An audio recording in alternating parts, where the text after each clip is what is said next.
I'll never forget, I had flown into Peru, and some people had given me money to buy pastoral libraries, and I flew into Peru and got there real late, and about got to my sleeping quarters at about 2 in the morning after going through customs and everything. But something just, I couldn't sleep. I had to go to the bookstore the next day, and I didn't know why. Why should I go to the bookstore in Lima?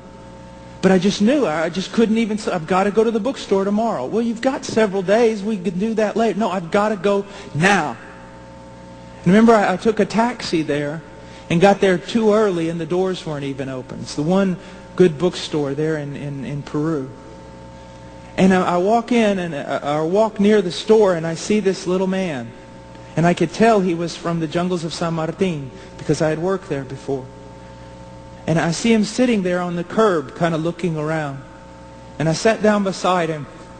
I said, ¿Cómo estás? You know, what's going on? Where are you from? And he started telling me. We started talking about places I'd been, where he'd been. And I said, what are you doing all the way in Lima? He said, well, it took me 3 days to get here. Back of trucks, buses. And I said, well, what are you doing here? He goes, I'm pastoring. I've become a pastor. And he goes, my church gathered up some money for me to come buy some books. And when he said that, my heart just broke. Because I knew the money they gave him wasn't enough to buy a tract in that store. So I sat there and I said, oh, that's good. And so the door finally opened and we went in. And I went in and I just started. I knew what pastoral libraries I needed to buy and things I needed to get for poor pastors. So I'm just heaping it all up in piles and going along. And I think I got 2 guys helping me there in the store, get all the books together. And I watched that man out of the corner of my eye. And he'd go to one bookshelf and you'd see him look. He'd go to another. And then finally he went to this little place where they sold chick tracts. And I saw him pick out about 4. And just to look at his face, you know, and he walks up to the counter. It was like the greatest day of my life. He walks up to the counter. He bought them. He's just kind of standing there, and I walked over to him. I said, hey, how's it going, you know? So, didn't even say anything. He was just broke. And I said, what books did you get? He goes, I didn't get any books.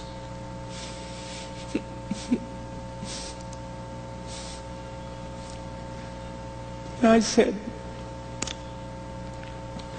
do you know where I'm from? He said, no. I said, I'm from the United States. You know how far away that is? He said, no. I said, about 6,000 miles. I said, do you know how much my plane ticket cost? And he was like looking at me like, why are you saying this to me? I said, do you know how much my plane ticket cost? He said, no. I said, about $800. Do you know when I got here? He said, no. I said, 2 this morning. Do you know I couldn't sleep? And he said, no, I didn't know you couldn't sleep. And I said, do you know why? He said, why? Now you're looking at a man that if he held $5 in his hand, he wouldn't know what to do.